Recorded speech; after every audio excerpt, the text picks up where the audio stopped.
All right, so, like, imagine this. Okay, Lupin the Third, right? Mr. Suave and sophisticated himself teaming up with Wario. Yeah. Wario. It's kind of like finding, like, a classic comic book, but in, like, the dollar bin, you know? You're not expecting it, but it's exciting. Definitely exciting. Today's deep dive, we're going head first into fan fiction crossover land. Oh, yeah. Specifically, where the slick world of Lupin the Third meets that beautiful, chaotic energy of Wario. It is a weird combo when you really think about it. We're talking about two completely different flavors of adventure. You've got Lupin with his whole deal, the anime and manga history. He's all about being clever and outsmarting the mark, pulling off these crazy heists with style. Then on the flip side, you have Wario, Polar opposite. Nintendo's problem child, driven by greed, pure and simple. If it glitters, he wants it. And his idea of problem solving, smash it till it's not a problem anymore. And that's what makes How do you take Lupin's methodical heists and blend that with Wario's charge in headfirst style without it feeling forced? it's a tough balance to strike, which is why I think Mamo's revenge is so clever.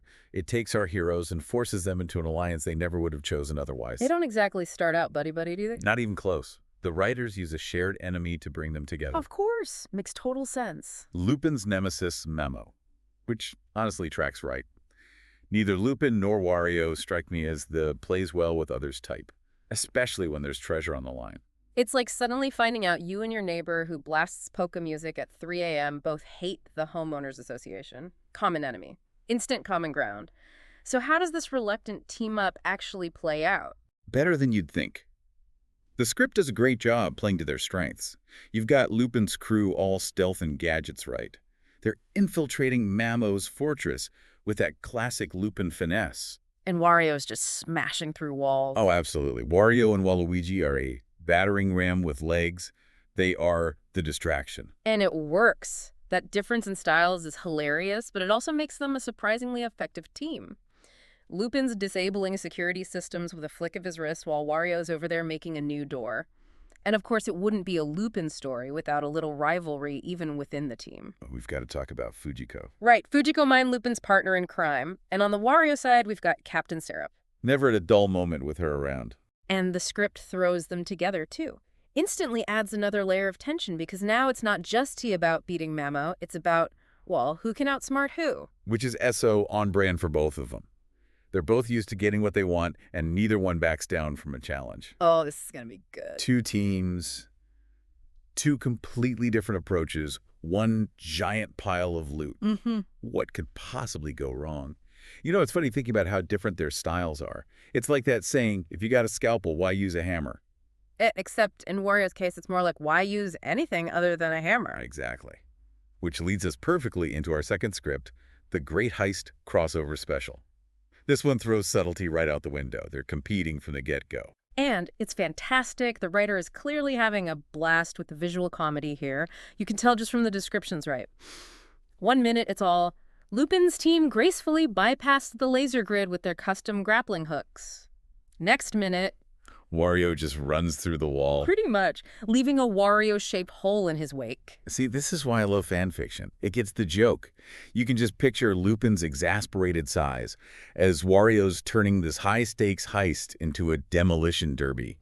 But even with all the chaos, the script still builds in this almost begrudging respect between them. They recognize a little bit of themselves in each other, maybe. Lupin loves a good challenge. She's all about the game of it, you know? And Wario. Wario's the same. He might be motivated by greed, but you can't deny he's at the top of his game, too. It's like they're both forces of nature. Perfectly said. It's just very different types of nature.